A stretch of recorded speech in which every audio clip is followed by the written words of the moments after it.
గడిచిన 2025వ సంవత్సరం అంతా కూడా దేవుడు మనల్ని కాచి కాపాడి ఈ నూతన సంవత్సరంలోకి దేవుడు మనల్ని ప్రవేశింపచేసి ఉన్నాడు.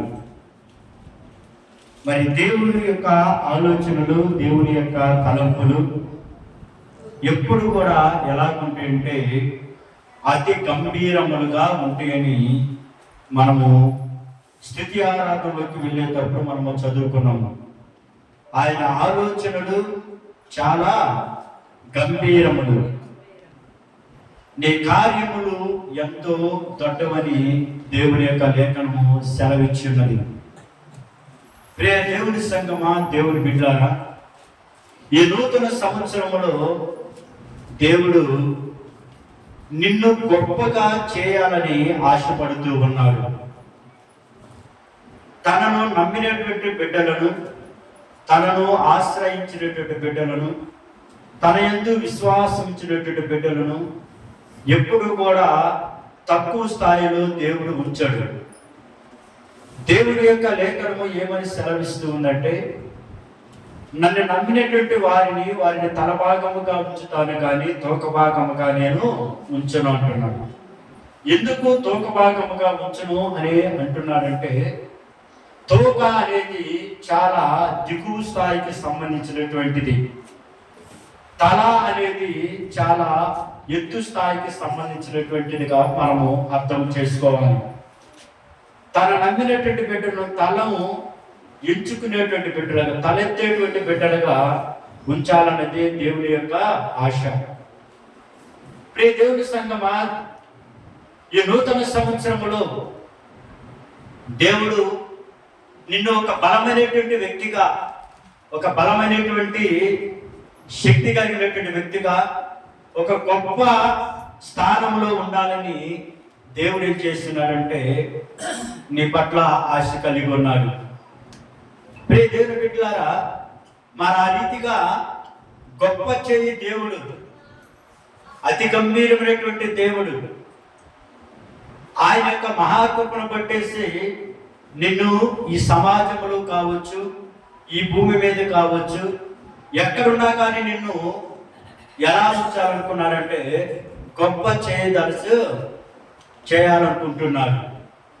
మరి ఆ రీతిగా నువ్వు ఉండాలి అనుకుంటే, ఆ రీతిగా దేవుడు నన్ను కూడా గొప్పగా చేయాలి, నన్ను కూడా దేవుడు గొప్ప స్థానంలో ఉంచాలి అని నువ్వు ఆశ కలిగినట్లయితే, మరి దేవుడు ఏ రీతిగా సెలవిస్తున్నాడో ఆ రీతిగా కానీ నువ్వు కానీ జీవించినట్లయితే దేవుడు నిన్ను ఈ నూతన సంవత్సరంలో, అనగా 2026 సంవత్సరంలో నిన్ను గొప్ప చేయడానికి దేవుడు మొదలు పెడతాడు.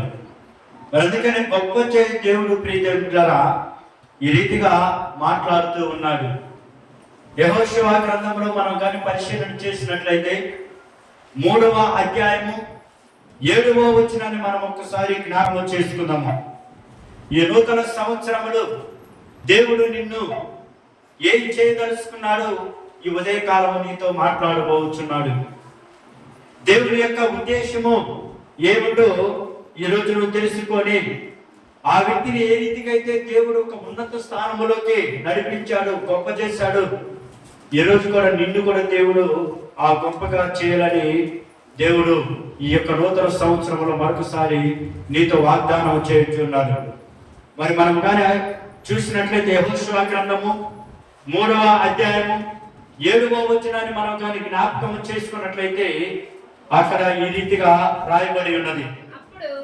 అప్పుడు యెహోవా యెహోషువతో ఇట్లనెను, నేను మోషేకు తోడయుండునట్లు నీకు తోడయుండునని ఇశ్రాయేలులందరూ ఎరుగునట్లు నేడు వారి కన్నుల ఎదుట నిన్ను గొప్ప చేయ మొదలు పెట్టెను.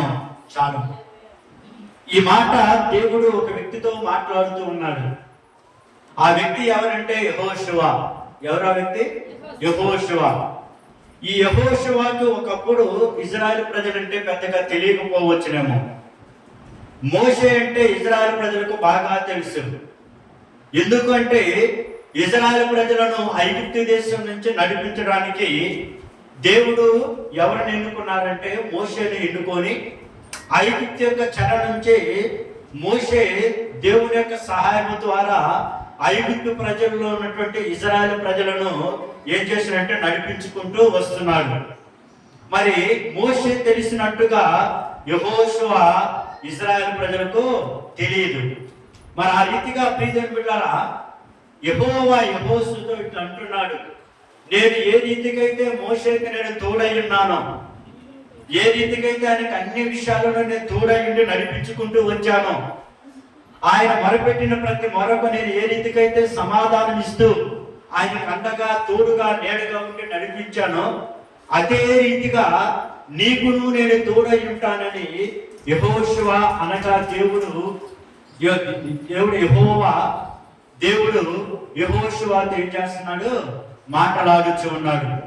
దేవుని సంగమా, దేవుడి బిడ్డలను జ్ఞాపకం చేసుకోండి. ఆనాడు మోషేతో మాట్లాడినటువంటి దేవుడు, ఆనాడు యెహోషువతో మాట్లాడినటువంటి దేవుడు, ఈనాడు నీతో నాతో మనందరితో మాట్లాడుతున్నటువంటి దేవుడు. నిన్న నేడు నిరంతరము ఏకరీతిగా ఉన్నటువంటి దేవుడు, నిత్యుడకు తండ్రి సమాధానకర్తమైనటువంటి దేవుడు, ఆదియు అంతమైనటువంటి దేవుడు చెబుతున్నటువంటి మాట, ఇదిగో నేను నిన్ను ఏం చేయాలనుకుంటున్నానమ్మా, నిన్ను నేను గొప్ప చేయు మొదలు పెట్టేదినని అంటున్నాడు. అంటే ప్రియదేవులారా, ఒకప్పుడు మోషేను గొప్ప జనాంగముగా ఏర్పాటు చేశాడు. ఎంతో మందికి ఆయన తోడుగా ఉండి నడిపించినటువంటి వ్యక్తిగా, ఒక నాయకుడుగా మోషేని దేవుడు బలపరిచాడు, లేవనెత్తాడు, గొప్పగా చేశాడు. మరి మోషే యొక్క అనంతరము, మోషే మృతి పొందిన తర్వాత ఆ ఇశ్రాయేలు ప్రజలు నడిపించడానికి శక్తివంతుడైనటువంటి వ్యక్తిగా ఎవరిని ఏర్పాటు చేసుకున్నాడంటే దేవుడు యెహోషువని ఏర్పాటు చేసుకున్నాడు. మరి యెహోషువని ఏర్పాటు చేసుకొని యెహోషువతో అంటున్నటువంటి మాట ఏమిటంటే, నేను నిన్ను గొప్ప చేయు మొదలు పెట్టేది, ఇశ్రాయేలులు ఎందరు ఎదుట ఎరుగునట్లు నేడు నేను వారి ఎదుట, వారి కన్నుల ఎదుట నిన్ను గొప్ప చేయు మొదలు పెట్టేది. ఈరోజు ప్రియదేవుని బిడ్డలారా, మనల్ని కూడా దేవుడు గొప్ప చేయడానికి సిద్ధపడుతున్నాడు. అయితే ఏ జనం ఎదుట నిన్ను నిందించారు, ఏ జనం ఎదుట నిన్ను హేళన చేశారు, ఏ జనం ఎదుట నిన్ను ఒక చిన్నవాడిగా చూచారు, ఆ జనముల ఎదుటే, ఆ వ్యక్తుల ఎదుటే నీ దేవుడు నిన్ను గొప్పగా చేయాలని ఆశ కలిగి ఉన్నాడు. దేవుని బిడ్డలారా, మరి గొప్ప చేయి దేవుడు ఉన్నటువంటి యెహోషువని ప్రజలందరికీ నాయకుడిగా గుర్తించేలా దేవుడు గొప్ప చేసేదని తెలియజేస్తూ ఈ మాటలు అక్కడ చెబుతూ ఉన్నారు. ఇశ్రాయేలు ప్రజలందరూ ఎదుట ఏం చేయాలనుకుంటున్నారమ్మా, నాయకుడిగా గుర్తించేలా. ఆనాడు మోషేని వారందరూ ఏ రీతిగా అయితే నాయకుడిగా గుర్తించారు, అదే రీతిగా యెహోషువని కూడా ఏం చేయాలనుకున్నారు, గుర్తించే విధంగా నేను నిన్ను గొప్ప జనముగా, వారి కన్నుల ఎదుట నేను నిన్ను ఏం చేస్తాను, గొప్ప జనముగా చేస్తానని యెహోషువతో దేవుడు మాట్లాడుచున్నాడు. మరి ఈరోజు నువ్వు ఒకవేళ నేను గొప్ప స్థానంలో లేనేమో, నేను అన్నిట్లో చింతిస్తున్నాను, అన్నిట్లో బాధపడుతున్నాను, అన్నిట్లో చాలా తక్కువగా ఉన్నాను అని నువ్వు అనుకుంటూ జీవిస్తున్నావేమో, ఈరోజు దేవుడు నీతోనే మాట్లాడుతున్నాడు. ఇదిగో వారి కన్నుల ఎదుట నేను నిన్ను గొప్ప చేయటానికి మొదలు పెట్టినాను అనే దేవుడు సెలవిస్తున్నాడు. ఈ నూతన సంవత్సరంలో ప్రియమైన దేవుని బిడ్డలారా, ఆ రీతిగా నువ్వు కూడా మోషేని దేవుడు ఏ రీతిగా గొప్పగా చేశాడు, యెహోషువతో కూడా అంటున్నాడు, నేను నిన్ను గొప్పగా చేస్తాను అంటున్నాడు. మరి ఈ రోజు కూడా నీతో దేవుడు అంటున్నాడు, నిన్ను నేను ఈ నూతన సంవత్సరంలో ఒక గొప్ప వ్యక్తిగా చేయబోతున్నాను, ఒక గొప్ప నిన్ను గొప్ప జనాంగముగా, నేను ఒక గొప్ప వ్యక్తిగా నేను చేయబోతున్నానని ఈ నూతన సంవత్సరంలో ప్రభువైనటువంటి యెహోవా సెలవిస్తున్నాడు. ప్రియదేవుని బిడ్డలారా, మరి దేవుడు నిన్ను గొప్ప చేయాలంటే నువ్వేం చేస్తే దేవుడు నిన్ను గొప్ప చేస్తాడు.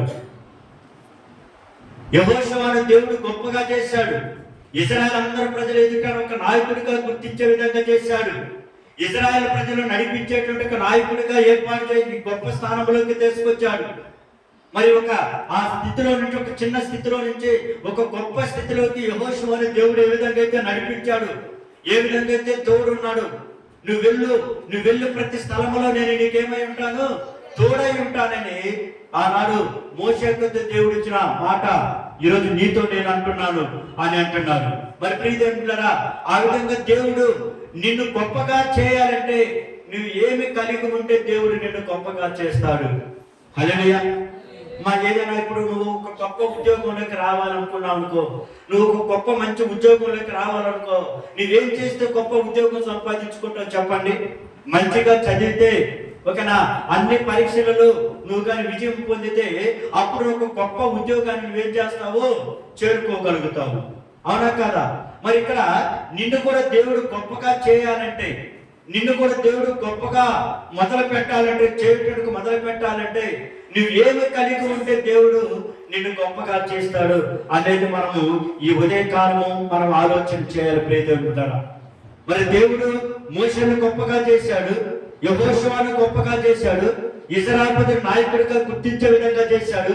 మరి ఈ రోజు నిన్ను ఒక వ్యక్తిగా, ఇదిగో ఈ వ్యక్తి దేవుని బిడ్డ, ఇదిగో ఈ వ్యక్తి గొప్ప స్థానంలో ఉన్నాడు అని నిన్ను గుర్తించేలా దేవుడు నిన్ను చేయటానికి మొదలు పెట్టాలంటే నువ్వు ఏమి చేస్తే దేవుడు నిన్ను గొప్ప జనముగా చేయటానికి దేవుడు మొదలు పెడతాడో ఈ ఉదయకాలము మనం తెలుసుకొని, ప్రియదేవులారా, ఆ రీతిగా నేను కూడా ఉండటానికి ప్రభా నీ సహాయం నాకు దయచేయండి, నీ తోడు నాకు దయచేయండి అని నువ్వు కానీ దేవుని కానీ అడిగినట్లయితే ఇదిగో ఇప్పుడే ఈ రోజు నుంచే దేవుడు నిన్ను ఏం చేయబోతున్నాడు, గొప్ప చేయడానికి మొదలు పెట్టబోతున్నాడు. హల్లెలూయా, హల్లెలూయా.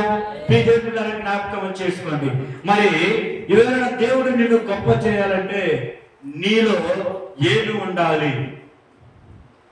దేవుడు నిన్ను గొప్పగా చేయాలంటే నీలో ఏ క్వాలిటీ ఉంటే దేవుడు నిన్ను గొప్పగా చేస్తాడు, నువ్వు ఎలా జీవిస్తే దేవుడు నిన్ను గొప్పగా చేస్తాడు అనేది నువ్వు తెలుసుకోవాలి ప్రియదేవుడి బిడ్డలారా. అందుకని 2వ దినవృత్తాంతంలో కానీ మనం కానీ పరిశీలన చేసినట్లయితే 2వ దినవృత్తాంతములు 33వ అధ్యాయము 12-13 వచనాన్ని మనం కానీ చూసినట్లయితే అక్కడ ఒక వ్యక్తిని దేవుడు ఏ స్థితిలో ఉంటే ఏ స్థితిలో ఆ వ్యక్తిని మరలా దేవుడు తన స్వాస్థ్యమునకు లేదా తన దేశములోకి నడిపించాడో మనము జ్ఞాపకం చేసుకోవాలి.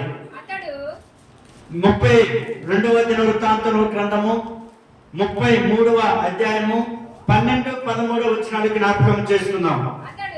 అతడు శ్రమలో ఉన్నప్పుడు తన దేవుడైన యెహోవాను బతిమాలుకొని తన పితరుల దేవుని సన్నిధిని తన్ను తాను బహుగా తగ్గించుకొని ఆయనకు మొరలడగా ఆయన అతని విన్నపములను ఆలకించి యెరూషలేమునకు అతని రాజ్యములోనికి అతనిని తిరిగి తీసుకొని వచ్చినప్పుడు యెహోవా దేవుడై ఉన్నాడని మనిషి తెలుసుకొనెను.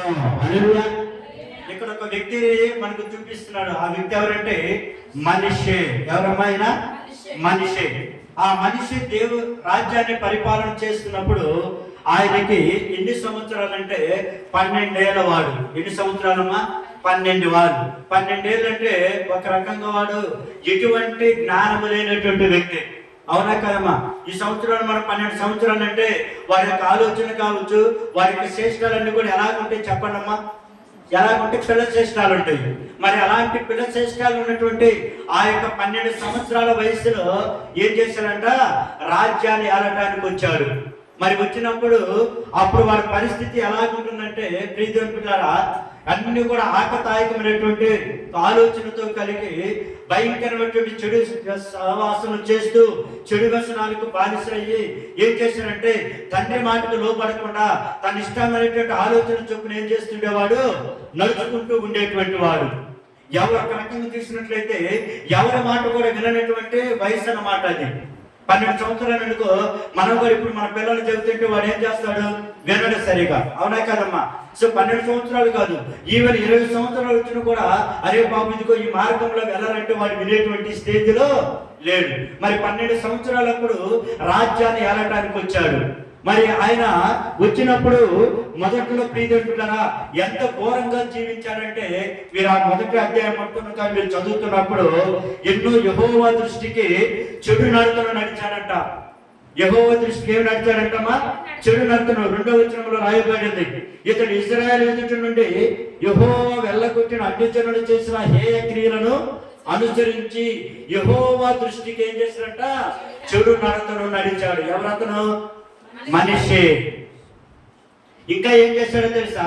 ఇతను తన తండ్రి అయిన హిజ్కియా పడగొట్టినటువంటి ఉన్నత స్థలంలో తిరిగి కట్టించి బయలుదేవతలను బలిపీఠంలో నిలిపి దేవతా స్తంభములను చేయించి ఆకాశ నక్షత్రములన్నిటిని పూజించి తొలిచెను. ఎంత ఘోరమైన పని చేస్తున్నాడో చూడండి. తెలియని వయస్సు తండ్రి హిజ్కియా తను పడగొట్టినటువంటి వాటన్నిటిని మళ్ళీ ఏం చేశాడంట? తిరిగి కట్టించి దేవతను బలిపీఠంలో కట్టించి వాటికి ఏం చేశాడంట? మొక్కటం ప్రారంభించాడు, వాటిని కొలవటం ప్రారంభించాడు. ప్రియదేవుని బిడ్డలారా, ఇంత భయంకరమైనటువంటి స్థితిలోకి వెళ్ళిపోయాడు.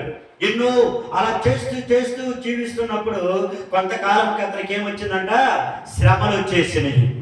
ఈరోజు ప్రియదేవుని బిడ్డలారా, దేవునికి వ్యతిరేకమైనటువంటి ఆలోచన చేస్తూ దేవునికి వ్యతిరేకమైన నడత నడిచినటువంటి వారికి అందరికీ కూడా ఏదో ఒక సందర్భంలో ఏమొస్తాయంటే భయంకరమైనటువంటి శ్రమలు అనేవి వస్తూ ఉంటాయి. మరి ప్రియదేవుని బిడ్డలారా, అలా శ్రమలు వచ్చినప్పుడు ఆ శ్రమలను తట్టుకోలేక, ఆ శ్రమలను భరాయించలేక ఉన్నతమైనటువంటి దేవుని యొక్క ఆ కాపుదలను పోగొట్టుకొని ఎన్నో శ్రమలు పడ్డాడు. ఎవరు? మనిషే.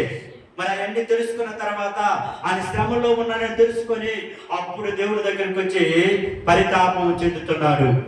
ఏం చెందుతున్నాడమ్మా? పరితాపం చెందుతున్నాడు. అందుకని చూడు, ఇవన్నీ వచ్చిన తర్వాత మనిషే తప్పించుకొని పోకుండా వారు అతను ఏం చేశారో తెలుసా? పట్టుకొని కొన్ని చోట్ల ఆ శ్రమను బట్టి అతను ఎన్నో ఇబ్బందులు చేశారు, ఎన్నో శ్రమలు తెచ్చుకున్నాడు. అయితే గొలుసులతో అతను బంధించి అతన్ని బబులోనికి ఏం చేశారంట? తీసుకొని పోయారు. ఎవరిని? మనిషి అని. మరి ఇవన్నీ శ్రమలు ఆయనకి. ఈ శ్రమలలో ప్రియదేవుని బిడ్డలారా తెలుసుకొని అప్పుడు ఏం చేశాడు తెలుసా? బబులోని తీసుకొని పోయి అతను ఆ శ్రమలలో ఉన్నప్పుడు దేవుడైన యెహోవాకి ఏం చేశాడు? మరలెనను. ఎప్పుడు వచ్చినప్పుడు మరలు పెట్టాడమ్మా? శ్రమలు వచ్చినప్పుడు. ఈరోజు మనం కూడా బాగున్నంతసేపు దేవునికి దూరంగా ఉంటాము. ఏదో ఒక చిన్న శ్రమ వచ్చిందనుకో, చిన్న కష్టం వచ్చిందనుకో, అప్పుడు దేవుడి దగ్గరికి రావడం ప్రారంభిస్తాము. ప్రియదేవుని బిడ్డలారా, నువ్వు శ్రమలో ఉన్నా సరే, నువ్వు సంతోషంలో ఉన్నా సరే, నువ్వు ఆనందంలో ఉన్నా సరే, ఎప్పుడున్నా సరే నువ్వు ఒకటిగానే దేవుణ్ణి ఆరాధించాలి. అలా ఆరాధించినప్పుడు దేవుడు నిన్ను గొప్ప జనముగా చేస్తాడు. నిన్ను గొప్పగా చేయడానికి దేవుడు ఏం చేస్తాడు? తన కృపను అనుగ్రహిస్తాడు నీకు. మరి ప్రియదేవులారా, ఇక్కడ మనిషి చేసినటువంటి వ్యతిరేకత వలన, మనిషి చేసినటువంటి హేయ క్రియల వలన యెహోవా దృష్టికి చెడుతనం చేసి నడుచుకున్నాడు కాబట్టి, అతను ఎన్నో శ్రమలు కొని తెచ్చుకున్నాడు కాబట్టి ఆ శ్రమను పట్టేసి బంధించబడి బబులోను ప్రాంతానికి ఏం చేశాడు? తీసుకెళ్ళిపోయారు. మరి అక్కడ ఇటువంటి దిక్కులేని పరిస్థితులు పడిపోయారు. మరి అలాంటి శ్రమలలో, అలాంటి సమయంలో దేవుడికి ఏం చేశాడు? మొరపెట్టాడు. అప్పుడు అంటున్నాడు చూడండి, అతని శ్రమలలో ఉన్నప్పుడు తన దేవుడైన యెహోవాను బతిమాలుకొని తన పితరుల దేవుని సన్నిధిని తను తాను ఏం చేశాడు? తగ్గించుకొని, తాను ఏం చేశాడు? తగ్గించుకొని అప్పుడు ఆయనకి ఏం చేశాడు? మరలేడాడు. మరలేడేటంటే అర్థం ఏంటంటే ప్రార్థించాడు. ప్రభువా, ఇదిగో నేను తప్పు చేశానయ్యా, నా తప్పును అయ్యా ఒక్కసారి నన్ను క్షమించయ్యా. నేనెన్నో నా తండ్రి చేసినటువంటి ఆ యొక్క పడగొట్టినటువంటి ఆ యొక్క బలిపీఠంలో తిరిగి కట్టించి నేనెంతో నీ ఎదుట చెడు నడత నడిచాను కనుక నన్ను క్షమించయ్యా అని ఏం చేశాడు? తను తాను తగ్గించుకొని ఏం చేశాడు? దేవుడి దగ్గర ప్రార్థన చేశాడు. ఎప్పుడైతే ప్రార్థన చేశాడో అప్పుడు దేవుడు ఆయన ప్రార్థన ఆలకించాడు. ఆ ప్రార్థన ఆలకించి తన ఏ దేశం నుంచి అయితే వెళ్ళిపోయాడో, ఏ దేశం నుంచి అయితే చెరబట్టి తీసుకుని వెళ్ళిపోయారో ఆ దేశం నుంచి తప్పించి, ఆ బబులోని చెర నుంచి తప్పించి మరలా తిరిగి ఏం చేశాడు? తన స్వాస్థ్యంలోకి ఏం చేశాడు? తీసుకొచ్చాడు. హల్లెలూయా. హల్లెలూయా. ఎంత గొప్ప దేవుడు చూడండి ప్రియదేవుని బిడ్డలారా. మరి ఈ రోజు ప్రియదేవుని బిడ్డలారా, నీలో కూడా ఆ యొక్క మనిషి ఉన్నటువంటి ఆ యొక్క పరితాపం ఏదైతే ఉందో, ఆ మనిషి ఉన్నటువంటి ఆ తగ్గింపు ఏదైతే ఉన్నదో, ఆ మనిషి ఉన్నటువంటి తన తప్పును ఎప్పుడైతే తెలుసుకొని దేవుడి దగ్గరకు వచ్చేసి మరలెట్టాడు, నీవు కూడా కానీ నీ తప్పు నువ్వు తెలుసుకొని దేవుడి దగ్గరకు వచ్చి కానీ పశ్చాత్తాపడినట్లయితే, నువ్వు దేవుడి దగ్గరకు వచ్చేసి నువ్వు చేసిన తప్పిదమును ఒప్పుకొని విడిచిపెట్టినట్లయితే, నిన్ను నువ్వు తగ్గించుకున్నట్లయితే, దేవుడు నిన్నేం చేస్తాడు? నీ శ్రమలన్నింటి నుంచి నిన్ను విడిపిస్తాడు, నీకున్నటువంటి కష్టములన్నింటి నుంచి నిన్ను విడిపిస్తాడు, నిన్ను తిరిగి మరలా ఇశ్రాయేలు దేశానికి ఏం చేస్తాడు? నడిపిస్తాడు. హల్లెలూయా, హల్లెలూయా. ప్రియదేవులారా, ఇక్కడ మనిషి కూడా అదే చేస్తాడు. మనిషి తన తప్పిదం తెలుసుకొని దేవుని యొక్క పాద సన్నిధిలో బాధపడి మరలడి ఏం చేశాడు? తగ్గించుకొని దేవుడికి మరపెట్టాడు. కాబట్టి దేవుడు ఆయన ప్రార్థన ఆలకించి తిరిగి మరలా ఏం చేశాడు? ఆ దేశానికి ఆయనను తీసుకొచ్చాడు. ప్రియదేవుని బిడ్డలారా, మరి ఈరోజు నువ్వు ఎలాగున్నావు ఒకసారి ఆలోచన చేయండి. మరి అందుకని ఆయన మరలుగా ఆయన తన విన్నపములను ఆలకించి యెరూషలేమునకు అతని రాజ్యములోనికి అతను తిరిగి తీసుకొని వచ్చినప్పుడు, అప్పుడు యెహోవా దేవుడై ఉన్నాడని మనిషి ఏం చేశాడు? తెలుసుకున్నాడు. మనిషి ఏం చేశాడమ్మా? తెలుసుకున్నాడు. ఈయన నిజమైన దేవుడు, ఈయన మొరలు పెట్టాను కాబట్టి నా ప్రార్థన ఆలకించాడు, నా ప్రార్థనకి ఏమిచ్చాడు? ఇప్పుడు జవాబు ఇచ్చాడు. ఒకప్పుడు మనిషిని బంధించి తీసుకెళ్లారు. ఏం చేశారమ్మా? బంధించి తీసుకెళ్ళారు. దాని పైన వచనాల్లో ఉంది, కావాలంటే మీరు చదువుకోండి. మరి అలా బంధించి తీసుకెళ్ళినటువంటి ఆ మనిషిను దేవుడు మరలు పెట్టగా దేవుడు ఏం చేశాడు? ఆ మరణి ఆలకించాడు. అందుకని ప్రియదేవులారా, దేవుడి యొక్క వాక్యాన్ని సెలవిస్తుంది. ఏమని తెలుసా? నాకు మొరపెట్టండి, నేను మీకు ఉత్తరం ఇస్తాను, నేను మీకు జవాబునిస్తాను అంటున్నాడు. మరి అతి గొప్ప పరితాపం నీలో ఉంటే దేవుడు నిన్ను కూడా ఏం చేస్తాడు? మొదలు పెడతాడు. ఎలా? గొప్పగా చేయటానికి మొదలు పెడతాడు. హల్లెలూయా, హల్లెలూయా. అందుకని నీలో గొప్ప పరితాపం ఉండాలి. పరితాపం అంటే ప్రియదేవులారా, దుఃఖం ఉండాలి, విచారం ఉండాలి, జాలి, జంకు లేదా పశ్చాత్తాపము అనేది ఉండాలి. అయ్యో నేను తప్పు చేశానే కాబట్టి నాకు ఈ శ్రమ వచ్చింది, అయ్యో నేను భయపడ్డానే అందుకే నాకు ఈ శ్రమ వచ్చింది అని నువ్వు తెలుసుకొని నువ్వేం చేయాలి? తిరిగి మరలా దేవుని వైపు చూడాలి. మరి హిజ్కియా దేవుని వైపు తిరిగి, గోడ వైపు తిరిగి ప్రార్థన చేసినప్పుడు, అయ్యా ఇదిగో నీ ఎదుట నేను ఏ రీతిగా తిరిగి ఉన్నాను, ఎలా నడుచుకున్నాను, ఒక్కసారి నన్ను జ్ఞాపకం చేసుకోమని గోడ తరపు తిరిగి ప్రార్థన చేసినప్పుడు, కన్నీటి ప్రార్థన చేసినప్పుడు దేవుడు ఆ ప్రార్థన వినలేదా? వినేం చేశాడు? తన ఆయుష్ను 15 సంవత్సరం ఏం చేశాడు? పొడిగించాడు. హల్లెలూయా, హల్లెలూయా. నా ప్రియ దేవుని సంగమా, దేవుని బిడ్డలారా, ఈ రోజు నువ్వు కూడా ఒకవేళ ఇలాంటి శ్రమలో ఉన్నావేమో, నువ్వు కూడా ఇలాంటి బాధల్లో ఉన్నావేమో, నువ్వు కూడా ఇలాంటి కష్టంలో ఉన్నావేమో. ఒక్కసారి నువ్వు ఈ కష్టాలు ఎందుకు వచ్చినవి, ఈ బాధలు ఎందుకు వచ్చినవు, నువ్వు ఆలోచన చేసుకొని, నువ్వు తగ్గించుకొని, నువ్వు పశ్చాత్తాపడి పరితాపపడి దుఃఖిస్తూ దేవుని యొక్క పాద సన్నిధిలోకి నువ్వు వచ్చినట్లయితే దేవుడు నీ మొరను ఆలకిస్తాడు, నీ మొరకు జవాబు ఇస్తాడు. మనిషి ఆ రీతిగా ప్రార్థన చేశాడు. ప్రభువా, అయ్యా ఇదిగో నేను తప్పు చేశాను కనుక నన్ను క్షమించు, నన్ను క్షమించి నా పాపములు, నా దోషములు, నా హేక్రియలు ఇవన్నీ కూడా మీరు కొట్టివేసి తిరిగి నాయన నీ ప్రజలలో నన్ను చేర్చు, నీ ప్రజల దేశంలోకి నన్ను నడిపించు అని ప్రార్థన చేసినప్పుడు దేవుడు ఆయన ప్రార్థన ఆలకించి తిరిగి మరలా ఏం చేశాడు? ఆయన ఇశ్రాయేలు దేశంలో నడిపించాడు. అప్పుడు దేవుడు ఆయన తెలుసుకున్నాడు, ఎవరు మనిషి, నీవే నిజమైన దేవుడు, నువ్వు ఎక్కడ ఉన్నా సరే తిరిగి నీ దేవుడి దగ్గర పాద సన్నిధికి వచ్చినట్లయితే నువ్వు కోల్పోయిన దీవెనలు అన్ని సరే, నువ్వు కోల్పోయిన ఏవైతే కోల్పోయినవో అవన్నీ కూడా నా దేవుడు తిరిగి ఇవ్వబోతున్నాడు. హల్లెలూయా, హల్లెలూయా. 2026 సంవత్సరంలో నువ్వు పొందుకోబోతున్నావు. 2028 సంవత్సరంలో నీవేమైతే కోల్పోయావో, వేడికైతే నువ్వు బాధించావో, ఎవరి గురించి అయితే నువ్వు దిగులు పడి ఉన్నావో, వేటి కొరకైతే నువ్వు బాధపడి ఉన్నావో, ఇవన్నీ కూడా ఈ 2026 సంవత్సరంలో నా దేవుడు నీ పట్ల చేయబోతున్నాడు. హల్లెలూయా.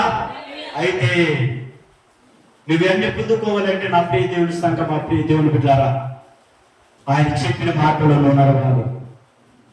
మనిషి ఏ రీతికైతే తను తాను తగ్గించుకొని దేవుడి దగ్గర ప్రార్థన చేశాడు, ఈరోజు నీవు కూడా అలాంటి తగ్గింపు నువ్వు కానీ కలిగి ఉన్నట్లయితే ప్రియదేవుని సంఘమా, మనిషి ప్రార్థన ఆలకించిన దేవుడు ఈరోజు నీ ప్రార్థన నా ప్రార్థన కూడా దేవుడు ఆలకించడానికి సిద్ధంగా. అందుకనే మరొకసారి 2020 సంవత్సరంలో ఈ మొట్టమొదటి మాసము 3వ పునరుద్ధానంలో దేవుడు నీతో చెబుతున్నటువంటి మాట, నేను నిన్ను గొప్ప చేయ మొదలు పెట్టుచున్నాను అంటున్నాడు. ఈ రోజు నుంచి నిన్ను నీ దేవుడు గొప్ప చేయడానికి సిద్ధంగా ఉన్నాడు. అయితే నీలో గొప్ప పరితాపం ఉండాలి. మనిషి ఉన్నటువంటి పరితాపం నీలో ఉండాలి. మనిషి తిరిగి వెళ్ళగైతే తన పాపం ఒప్పుకొని విడిచిపెట్టుకొని దేవుని యొక్క కనికరము పొందుకొని ఎలాగైతే తిరిగి తన దేశంలోకి వచ్చి దేవుడు నడిపించాడు, ఆ విధంగా మొదట నువ్వు ఎంత సంతోషంలో ఉన్నావు, ఎంత ఆనందంతో ఉన్నావు, ఆ ఆనందంలోకి మరలా తిరిగి రావాలంటే నువ్వు పశ్చాత్తాపడి దేవుని సన్నిధిలో ఏం చేయాలి? మొదలడాలి, తగ్గించుకోవాలి. ఏం చేసాడు? మనిషి తగ్గించుకున్నాడే కదమ్మా. అందుకని ప్రియదేవులారా, పరితాపము ఇక్కడ పరితాపం అంటే తెలుసా? ఇది ఒక వ్యక్తికి కలిగే లోతైన బాధను లేదా సానుభూతిని ఏం చేస్తున్నట్ట సూచిస్తుంది. లోతైన బాధ. ఏంటి ఆ బాధ? మనిషికి ఒకప్పుడు ఎలా ఉండేవాడిని, 12 సంవత్సరాల వయసులో నేను రాజ్యాన్ని పరిపాలన చేయడానికి వచ్చాను. మరి అప్పుడు తెలియక ఎన్నో తప్పిదములు చేశాను. దేవుని దృష్టికి ఏమైనా క్రియలు చేసి నడుచుకున్నాను. యెహోవా వెళ్ళగొట్టిన జనుడు చేసిన క్రియలు ఏమైతున్నాయో ఆ క్రియలన్నీ నేను చేసి ఈ రోజు నా రాజ్యాన్ని పోగొట్టుకున్నాను.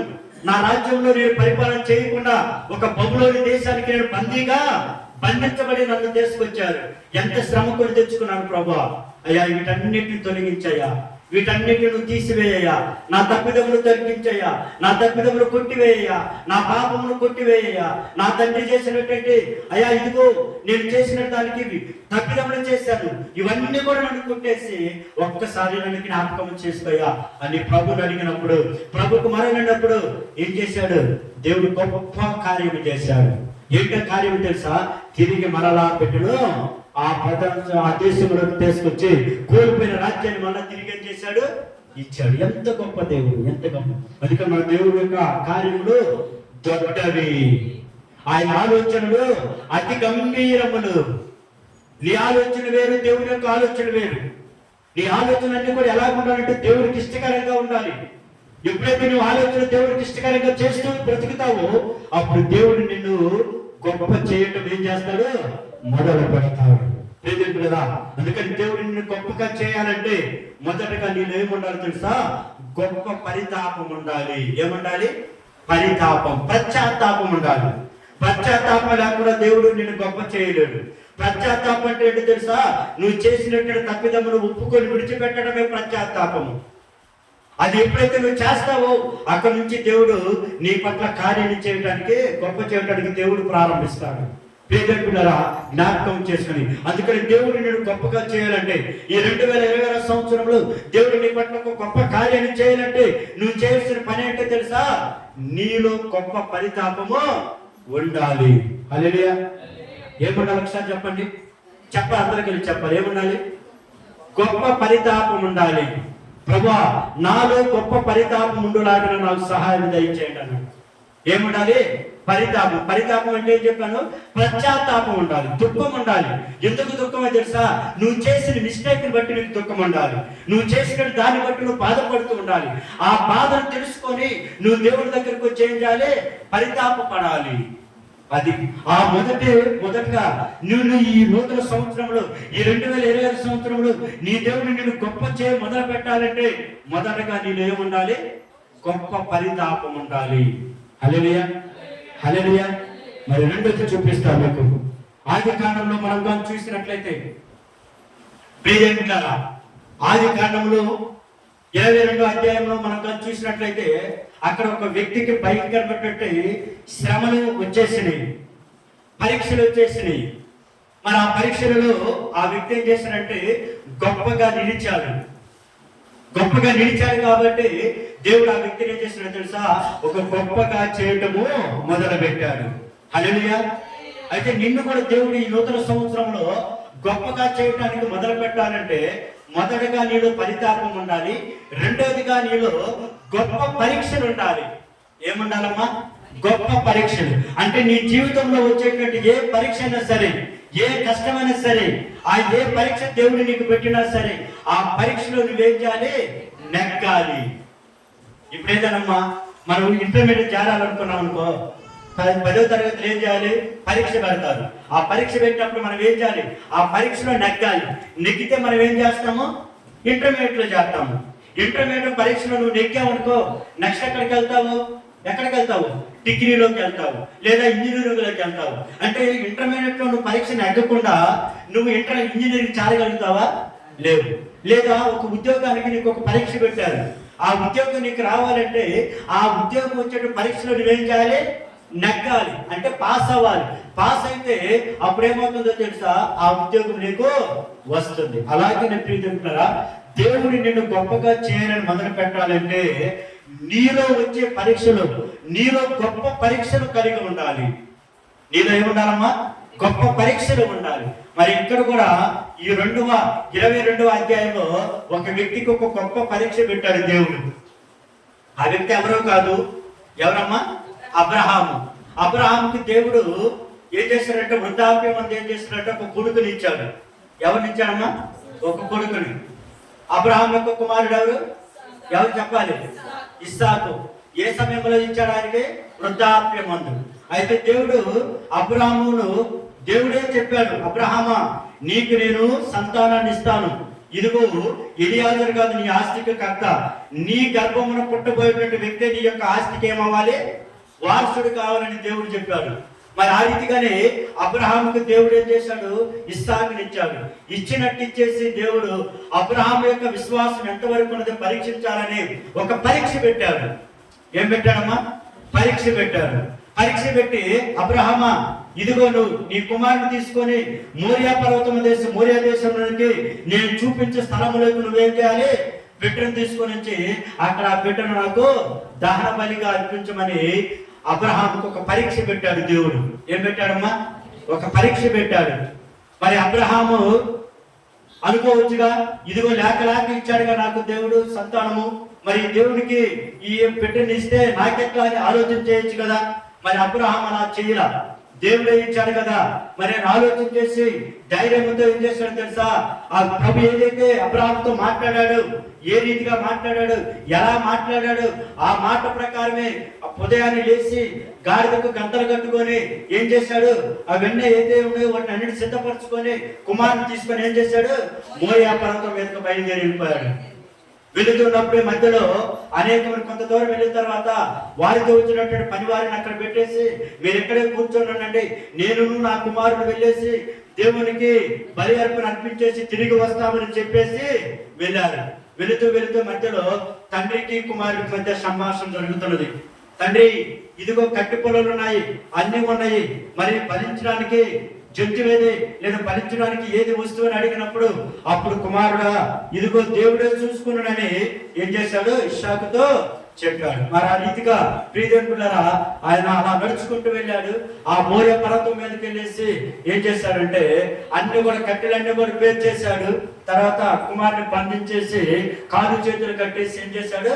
ఆ యొక్క పారి మీద, ఆ కట్టె పొలం మీద ఏం చేశాడు? పండబెట్టేసి ఇంకా దగ్గర ఉంటుంటే కత్తి తీసుకొని ఇలా పైకి ఎత్తేసి ఇలా అనుభవించడానికి అప్పుడు దేవుడు మరలా అబ్రహాముతో మాట్లాడు. అబ్రహామా అని పలికాడు. అప్పుడు తండ్రి చెప్పమన్నప్పుడు ఇదిగో నువ్వు ఈ పరీక్షలో నెగ్గి ఉన్నావు, నీ విశ్వాసతను కాపాడుకున్నావు కనుక ఇదిగో ఆ బిడ్డను ఏం చేయవద్దు అని చెప్పి అప్పుడు ఎదుటిన్నటువంటి ఒక పొదలో ఒక పొట్టేలు కనపడ్డప్పుడు ఆ పొట్టేలు తీసుకొచ్చి ఏం చేశారు? అక్కడ అర్పించారు. ప్రియదేవులారా ఈ మాట మనకు జ్ఞాపకం చేసుకున్నట్లయితే ఎంత చూడండి, అక్కడ ఒక కఠినమైనటువంటి పరీక్ష అమ్మా. ఈరోజు మనకి ఒకవేళ లేక ఒక బిడ్డ పుట్టాడు అనుకమ్మా, ఆ బిడ్డని బలేర్పీయమంటే మీరు అర్పించడానికి సిద్ధంగా ఉంటారా? చెప్పండి. ఒక అలాంటి సమస్య నీకు వచ్చిందనుకో, నీ జీవితంలో అలాంటి సమస్య నీకు వచ్చిందనుకో, నువ్వేం చేస్తావు తెలుసా? ఇచ్చేవాడు లాగా నువ్వు, నాకు లేక పుట్టాడు నా బిడ్డను బలియమంటావా? అసలు నువ్వు ఎవడెవరని అడుగుతావు. అవునా కాదమ్మా? అసలు ఆ మాట అనుకుంటే వాడిని ఏం చేస్తాం? వీలైతే ఆ ఫ్రస్ట్రేషన్ పట్టేసి, ఆ కోపాన్ని పట్టేసి వాడిని ఏం చేస్తాము? కొట్టనైనా కొడతాము. అవునా కదా? కానీ అలాంటి సమయంలో అబ్రహాము దేవుని వైపు చూశాడు, దేవుని విశ్వసించాడు, దేవుని నమ్ముకున్నాడు కాబట్టి, అందుకని విశ్వాసాన్ని కాపాడుకున్నాడు కాబట్టి ఆ పరీక్షలో ఏం చేశాడు? నెగ్గాడు కాబట్టి అందుకని దేవుడు అబ్రహాంని ఎలా ఆశీర్వదించాడో ఒకసారి మనము జ్ఞాపకం చేసుకుందాం. 22వ అధ్యాయం చూద్దాం. 22వ అధ్యాయం చూద్దాం. 16వ వచనం చూద్దాము. 16వ వచనం 22:16.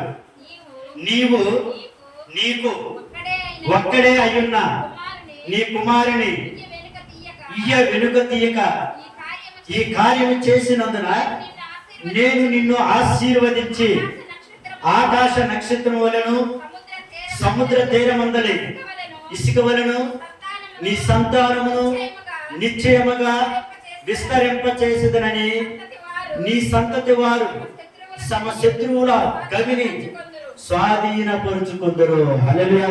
ఎంత గొప్ప బ్లెస్సింగ్ చూడండి, ఎంత గొప్ప ఆశీర్వాదము చూడండి. ఎందుకు ఆ ఆశీర్వాదం వచ్చిందో తెలుసా? ఆ పరీక్షలో అబ్రహాం ఏం చేశాడు? నిలిచాడు. ఆ పరీక్షలో అబ్రహాం ఏం చేశాడమ్మా? నిలిచాడు. ఈ రోజు నీ జీవితంలో వచ్చేటువంటి శ్రమను బట్టి, నీ జీవితంలో ఒక్కొక్కసారి దేవుడు కొన్ని పరీక్షలు అనుమతించినప్పుడు అవి నువ్వు కానీ తట్టుకోగలిగినట్లయితే, వాటిని కానీ నువ్వు జయించగలిగినట్లయితే, ఇంకా దేవుడు నిన్ను గొప్ప చేయటము మొదలు పెట్టటము ఆపడు. హల్లెలూయా! హల్లెలూయా! ఈ నూతన సంవత్సరములో ప్రియమైన దేవుడు బిడ్డలారా, దేవుడి సంగమా, దేవుడు నిన్ను గొప్ప చేయడానికి మొదలు పెడుతున్నానని ఈ ఉదయకాలము నీతో వాగ్దానం చేస్తున్నాడు. మరి అబ్రహాము చూడండి, అబ్రహాము సంతానం మీదంతా నీ సంతానం ఇసుకరైన వలె ఉండదు అంటున్నాడు. మరి భూమి మీద ఉన్న ఈ సంతానం అంతా కూడా ఎవరి ద్వారా వచ్చింది? దేవుని ద్వారా. ఎవరి ద్వారా అంటే అబ్రహాము ద్వారా. ఇసుక రేణుల వలె. అమ్మాయి, ఏమన్నా సముద్రంలో ఇసుకను మనం లెక్కించగలుగుతామా? ఏమా, ఒక గుప్పిడ ఇసుక తీసుకోండి, ఆ గుప్పిడి ఇసుక నువ్వు లెక్క చేయగలుగుతావా? అందుకని సముద్రపు తీరమునందు ఇసుక రేణుల వలె నీ సంతానాన్ని నేను విస్తరింపబోచున్నాను. హల్లెలూయా! ఈరోజు దేవుడు కూడా నూతన సంవత్సరంలో నీతో అంటున్న మాట్లాడి తెలుసా? ఇదిగో నిన్ను నేను గొప్ప చేయ మొదలు పెడుతున్నాను అంటున్నాడు. ఎవరితో అన్నాడు ఆ మాట? ఎవరితో అన్నాడు? అబ్రహాముతో అన్నాడు. ఇందాక మొదటితో ఎవరితో అన్నాడు? యెహోషువతో అన్నాడు. ఏమన్నాడు? యెహోషువతో అన్నాడు. ప్రియదేవుడు అందుకని భయపడుకుడి నేను మోషేకు తోడు ఉండులాగిన నీకు నేను తోడై ఉంటాను. ఈరోజు ప్రియదేవుడా, నీ దేవుడు నీకు తోడుగా ఉండటానికి సిద్ధంగా ఉన్నాడు. అయితే దేవుడు నువ్వు ఆహ్వానించినట్లయితే, దేవుని మాటకు నువ్వు లోబడినట్లయితే, దేవుడికి నువ్వు భయపడి జీవిస్తున్నట్లయితే, దేవుడు నీ యొక్క పట్ల ఒక గొప్ప కార్యాన్ని చేయడానికి ఏం చేస్తాడు? దేవుడు మొదలు పెడతాడు. ఈరోజు అందుకని పరీక్ష నీలో ఏముండాలి తెలుసా? గొప్ప పరీక్షలు ఉండాలి. ఎలాంటి పరీక్ష వచ్చినా ఆ పరీక్షని నేను జయిస్తాననే విశ్వాసం నీలో ఉండాలి. అందుకని అబ్రహాముని పరీక్షించాడు. అబ్రహాం దేవుడు ఏం చేశాడమ్మా? పరీక్షించాడు. మరి ఆ పరీక్షలో అబ్రహాం గెలిచాడా ఓడిపోయాడా? చెప్పాలి. గెలిచాడు. మరి 18వ వచనంలో ఏమంటున్నాడు తెలుసా? 18వ వచనంలో, మరియు నీవు నా మాట వినినందున భూలోకములోని జనములన్నీ నీ సంతానము వలన ఆశీర్వదింపబడునని నా తోడని ప్రమాణం చేసి ఉన్నానని యెహోవా సెలవిచ్చెను. హల్లెలూయా! ఎంత గొప్ప దేవుడు చూడండి. కేవలము ఒక్క మాట చేశాడు. ఏంటో తెలుసా? నా మాట వినినందున. ప్రియమైన బిడ్డలు చూడండి, మీ బిడ్డలు మీరు కూడా చిన్న ఎవరి బిడ్డలు ఎవరైనా సరే, నీ తండ్రి మాట వింటే నీకు మేలా కీడా? మేలు. అందుకని యాకోబు పత్రిక 6వ అధ్యాయం అంటాడు కదా, నీ తండ్రి ఉపదేశమును ఆలకించినలా నీకెంతో మేలు అంటున్నాడు. ఇప్పుడు అబ్రహాం ఏం చేశాడు? తండ్రి మాట విన్నాడు. వినటం వల్ల ఏం జరిగిందో తెలుసా? ఎంత గొప్ప బ్లెస్సింగ్ ఇచ్చాడో చూడండి. అక్కడ ఈ భూలోకములోని జనములన్నీ నీ సంతానము వలన ఏమవుతాయంట? ఆశీర్వదించబడును. హల్లెలూయా! ఈరోజు ప్రియదేవులారా, నీవు దేవుడి మాట విని యజమానుడిగా కావచ్చు, యజమానురాలుగా కావచ్చు, ఎవరైనా సరే నువ్వు దేవుడి మాట విని కానీ నడుచుకున్నట్లయితే నీ ద్వారా నీ సంతానం అంతా కూడా ఏమవుతుందంట? ఆశీర్వదించబడును. హల్లెలూయా! నీవే దేవుడి మాట వినకుండా ఉంటే నీ బిడ్డలు ఏ మాట ఉంటారు? నీవే దీవించబడకుండా ఆశీర్వదించబడకుండా ఉంటే నీ బిడ్డలు ఏమో ఆశీర్వదించబడతారు? ఏమ్మా, మొదటగా నువ్వు ఆశీర్వదించబడితే అప్పుడు నీ ఆశీర్వాదం వచ్చిన ద్వారా నీ బిడ్డలు కూడా ఏమవుతారు? ఆశీర్వదించబడతారు. నీలో ఆశీర్వాదం వచ్చినా నీ నోటి ద్వారా రాకపోతే ఇక నీ బిడ్డలేమి ఆశీర్వాదం పొందుకుంటారు. మరి దేవుడి యొక్క మాట వినటం వల్లే కదా అబ్రహాంను దేవుడు ఏం చేశాడు? జనములకు తండ్రిగా చేశాడు. అబ్రహాము ద్వారానే ఈ భూలోకం ఉన్నటువంటి జనములందరూ కూడా ఏమయ్యారు? ఆశీర్వదించబడ్డారు. ఏమంటారమ్మా? ఆశీర్వదించబడ్డారు. హల్లెలూయా. ప్రియదేవుని సంగమా, ఒకసారి ఆలోచన చేయండి. ఈరోజు నూతన సంవత్సరంలో దేవుడు నిన్ను గొప్ప చేయడానికి మొదలు పెట్టాడు. అయితే నీలో ఉండాల్సినటువంటి లక్షణం ఏంటో తెలుసా? గొప్ప పరితాపం ఉండాలి మొదటిగా. రెండోది ఏముండో తెలుసా? నీలో గొప్ప పరీక్షలు ఉండాలి. ఏముండాలమ్మా? గొప్ప పరీక్షలు.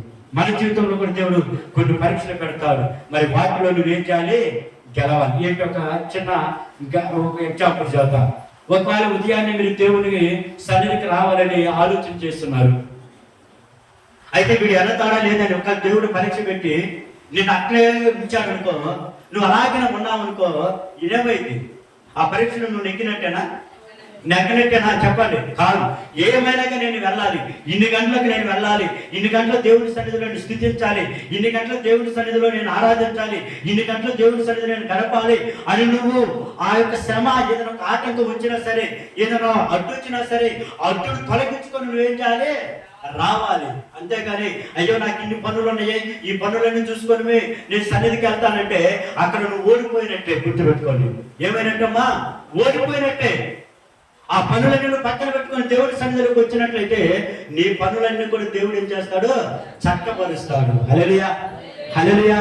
అందుకని ప్రియదేవుడా, పరీక్షలు వస్తుంటాయి. మనకి ఏ రోజు రావు కానీ పరీక్షలు.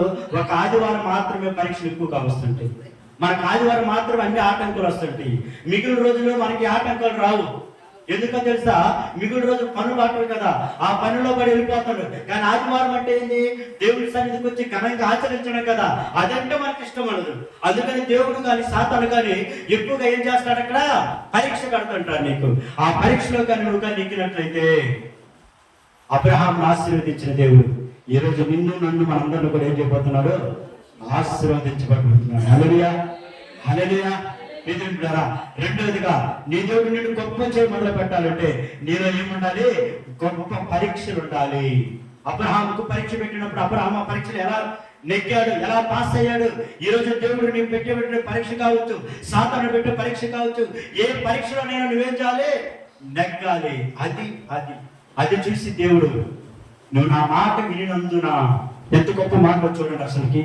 నువ్వు నా మాట వినినందున, భూలోకంలో ఉన్నటువంటి, భూలోకం అంటే ఈ భూమి మీద ఉన్నటువంటి వారందరి యొక్క జనాలలో నుంచి నీ ద్వారానే ఆశీర్వదించి. ఎంత బ్లెస్సింగ్, ఎంత బ్లెస్సింగ్.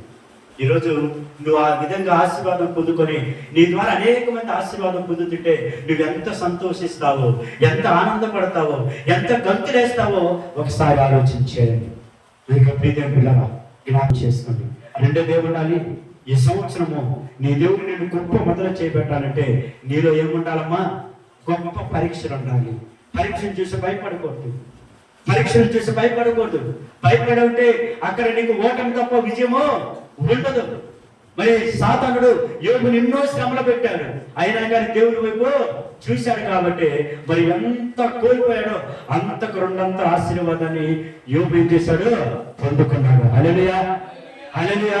ఈరోజు దగ్గర ఉన్నటువంటి చూపును చూడవద్దు. ప్రియ దేవుడి సంగమా, దూరం వైపు చూడు, దేవుడి వైపు చూడు. ఈ లోక ఆశల వైపు చూడకు. ఈ లోక ఆశల వైపు ఎవరైతే చూస్తారో వారి పాతాళంలోకి వారసులు చేస్తారు. పర సంబంధమైనటువంటి వాటి కొరకు ఎవరైతే చూస్తారో వారిని దేవుడు ఏం చేస్తాడు తెలుసా? ఒక ఉన్నతమైన స్థానంలో వారిని ఏం చేస్తాడు? నిలవబెడతాడు. హల్లెలూయా, హల్లెలూయా. ప్రియజనులారా, అందుకని జ్ఞాపకం చేసుకోండి. రెండు విషయాలు మీకు నేను చెప్పాను. ఒకటేంటి తెలుసా? నీలో గొప్ప పరితాపం ఉండాలి. ఇట్ ఇస్ నాట్ సింపుల్ గా ఉండకూడదు. గొప్ప గ్రేట్ ఉండాలి. ఒక గొప్ప పరితాపం ఉండాలి, పశ్చాత్తాపం ఉండాలి, కన్నీటి ప్రార్థన ఉండాలి, అంగలాప ప్రార్థన ఉండాలి. దాన్ని బట్టి దేవుడు నిన్ను గొప్ప చేస్తాడు. అబ్రహాముకి పరీక్షలో ఏం చేశాడు? నిలవబెట్టాడు. చివరిగా ఇంకొకటి చూపిస్తా. నీలో నువ్వు గొప్పగా మొదలు చేయబడ్డానంటే ప్రియజనుడా నీకేమన్నా తెలుసా? నీలో గొప్ప పరిశుద్ధత ఉండాలి. ఏముండాలి? గొప్ప పరిశుద్ధత ఉండాలి. మామూలు పరిశుద్ధత కాదు, గొప్ప పరిశుద్ధత నీలో ఉండాలి. అందుకని ఆదికాండం 39వ అధ్యాయము 8వ వచనం నుంచి మనకు చూసినట్లయితే ఆదికాండము 39వ అధ్యాయము 8వ వచనం నుంచి మనం కానీ చూసినట్లయితే, అయితే అతడు ఒప్పక నా యజమానుడు తనకు కలిగినదంతయు నా చేతికి అప్పగించిన కదా, నా వశము తన ఇంటిలో ఏమి ఉన్నదో అతడు ఎరుగుడు. ఆ ఇంటిలో నాకంటే పైవాడు ఎవడనూ లేడు. నీవు అతని భార్య అయినందున నిన్ను తప్ప మరి దేనిని నాకు అప్పగింప ఉండలేదు. కాబట్టి నేనెట్లు ఇంత ఘోరమైన దుష్కార్యము చేసి దేవునికి విరోధముగా పాపము కట్టుకున్నదని తన యజమానుని భార్యతో అనేను. దినదినము ఆమె యోసేపుతో మాట్లాడుచున్నాడు కానీ అతడు ఆమెతో సైనించుడికైనను ఆమెతో ఉండుడికైనను ఆమె మాట విన్నవాడు కాదు. అట్లుండగా ఒకనాడు అతడు తన పని మీద ఇంటి లోపలికి వెళ్ళినప్పుడు ఇంటి మనుషులు ఎవరునూ అక్కడ లేరు. అప్పుడు ఆమె తన వస్త్రమును పట్టుకుని తనతో సైనింపమని చెప్పగా అతడు తన వస్త్రమును ఆమె చేతిలో విడిచిపెట్టి తప్పించుకొని బయటకు పారిపోయిను. హల్లెలూయా. ఎవరి వ్యక్తి? యోసేపు. ఎవరమ్మా? యోసేపు. అక్కడ యోసేపుకి అక్కడ ఏం చేస్తుందంటే ఒక పాపము వచ్చేసింది. అక్కడ ఆయన ఎదుటికి ఒక పాపం వచ్చింది. అయితే ఆ పాపములో పడిపోకుండా ఏం చేశాడు తెలుసా? తప్పించుకొని ఏం చేశాడు? పారిపోయి వచ్చాడు. ఫరో ఇంట్లో ఉన్నప్పుడు దేవుడు చూడండి, యోసేపును కూడా ప్రియజనుకున్నారా ఎంతగానో పరిశుద్ధతతో జీవించాడు. చూడండి, ఎవరు సహజంగా చూసినట్లయితే లోకంలో మనం చూసినట్లయితే ఇలాంటి దుష్కారమైన కార్యాలకు ఏం చేస్తారో ఉడిగడతారు. కానీ ఇక్కడ యోసేపు మాత్రం ఏం చేశాడు? అలాంటి అపవిత్రమైన కార్యాలకు ఉడిగట్టకుండా ఆ యొక్క పాపమును ఏం చేశాడు? విడిచిపెట్టేసి ఏం చేశాడు? పారిపోయాడు. ఏం చేశాడమ్మా? పారిపోయాడు.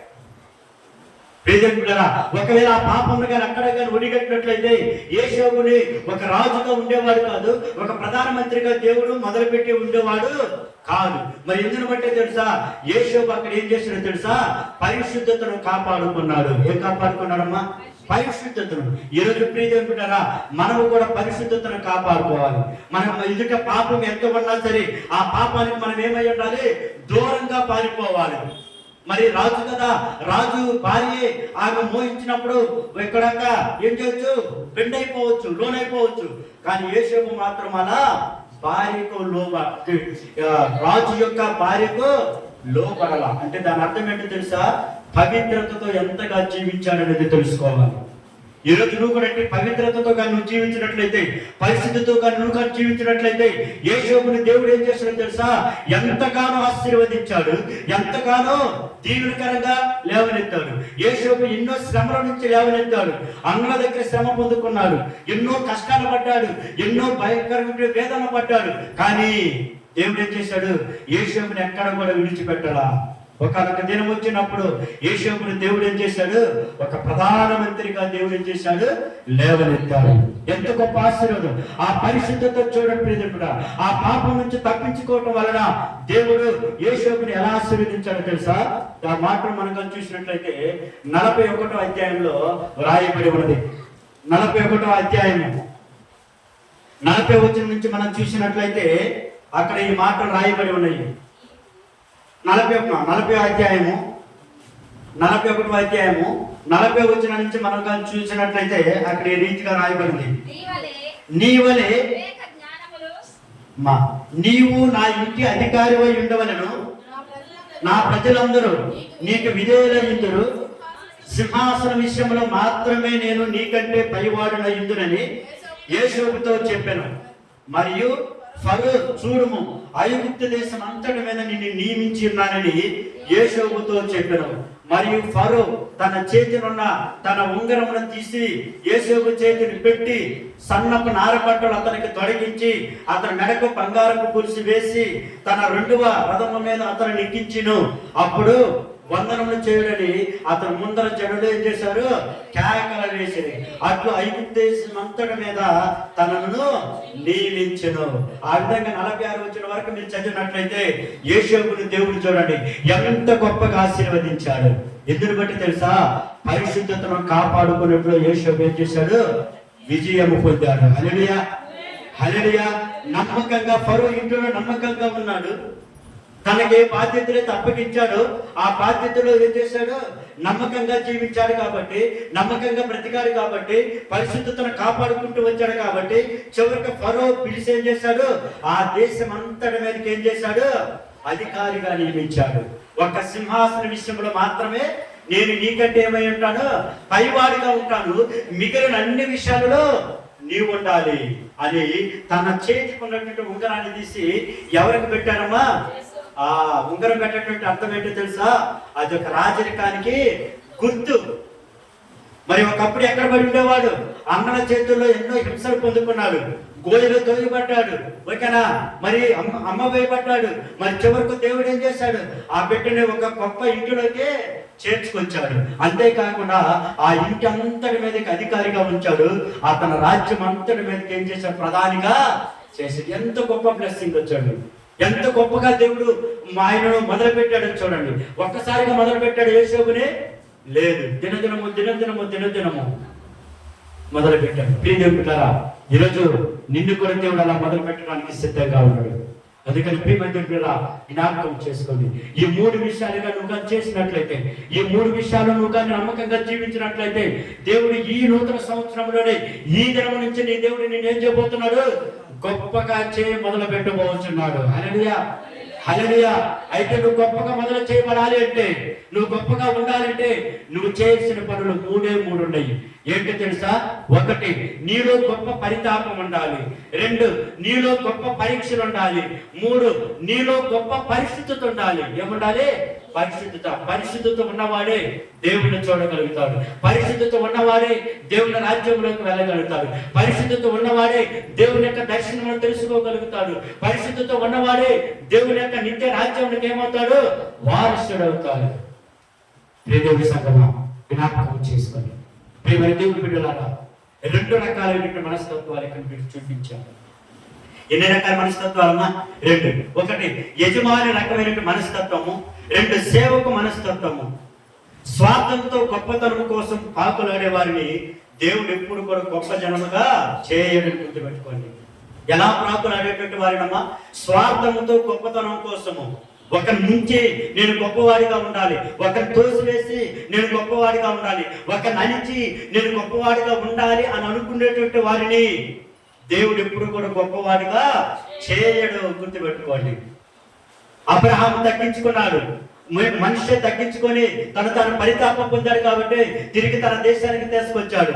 అబ్రహాము దేవుని యొక్క మాట విన్నాడు కాబట్టి తాను లోబడ్డాడు కాబట్టి అనేక జనములకు ఆశీర్వాదకరంగా చేశాడు.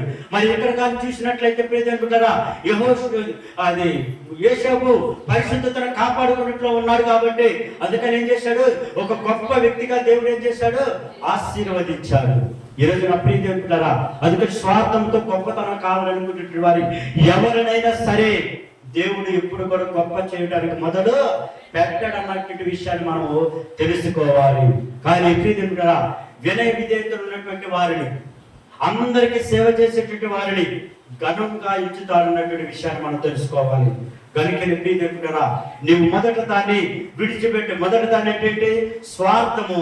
నీలో ఉన్న స్వార్థాన్ని విడిచిపెట్టుకొని, నీలో ఉన్నటువంటి ద్వేషాన్ని విడిచిపెట్టుకొని, నీలో ఉన్నటువంటి అసూయని విడిచిపెట్టుకొని, ఇదిగో వాడే చేయాలా, వాడే గొప్ప చేయాలా, నేను చేయకూడదా, నేను పాడకూడదా అనేటువంటి ఆలోచన కాకుండా దేవుడిచ్చినట్టు నీ యొక్క ఆలోచన బట్టి దేవుడిచ్చినట్టు సమయాన్ని ఉపయోగించుకుంటూ స్వార్థంతో లేకుండా నిస్వార్థంతో కనుక బ్రతికినట్లయితే దేవుడు ఈ క్షణం నుంచి నేనేం చేస్తాడు? గొప్పగా చేయడానికి మొదలు పెడతాడు. హల్లెలూయా, హల్లెలూయా. కనుక జ్ఞాపకం చేసి ఘనంగా ఎంచుతాడు. ఎవరిని తెలుసా? వినయ విధేయత ఉన్నటువంటి బిడ్డలను. ఎవరమ్మా? వినయ విధేయతలు, అందరికి సేవ చేసేటువంటి అనేటువంటి గనులుగా ఎంచబడతాడు. కనుక నీవు మొదటి దాన్ని విడిచిపెట్టి 2వ దాన్ని ఎప్పుడైతే నువ్వు అలవర్చుకుంటావో, 2వది ఏంటి? వినయ విధేయతలు. వినయ మొదటిది ఏంటిది? స్వార్థం. మొదటిది స్వార్థమైన మనస్తత్వాన్ని విడిచిపెట్టేసి వినయ విధేయతతో నువ్వు ఎప్పుడైతే నడుచుకుంటావో అప్పుడే దేవుడు నిన్ను ఏం చేస్తాడు? గొప్పగా చేయటం మొదలు పెడతారు. కనుక అందుకని మొదటి దానిని విడిచిపెట్టేసి రెండవ దానిని అలవరుచుకుని ఎడలా దేవుడు నిన్నేం చేస్తాడు? గొప్పగా చేసే రీతిగా జీవిస్తాడు. ఆయన నిన్నేం చేస్తాడు తెలుసా? గొప్పగా చేస్తాడు. అందుకని ప్రియజనులారా, ఈరోజు ఎలాంటి లేవేమో నాలో ఒకసారి పరీక్షణ చేసుకొని, నాలో గొప్ప పరితాపం లేదు అనుకుంటున్నాను.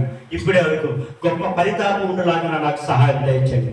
నాలో పరీక్షలు లేక, ఇదిగో పరీక్షలో నెక్కలేక ప్రభా, నీవిచ్చే ఆశీర్వాదాలు 2025 సంవత్సరంలో ఎన్నో కోల్పోయాను.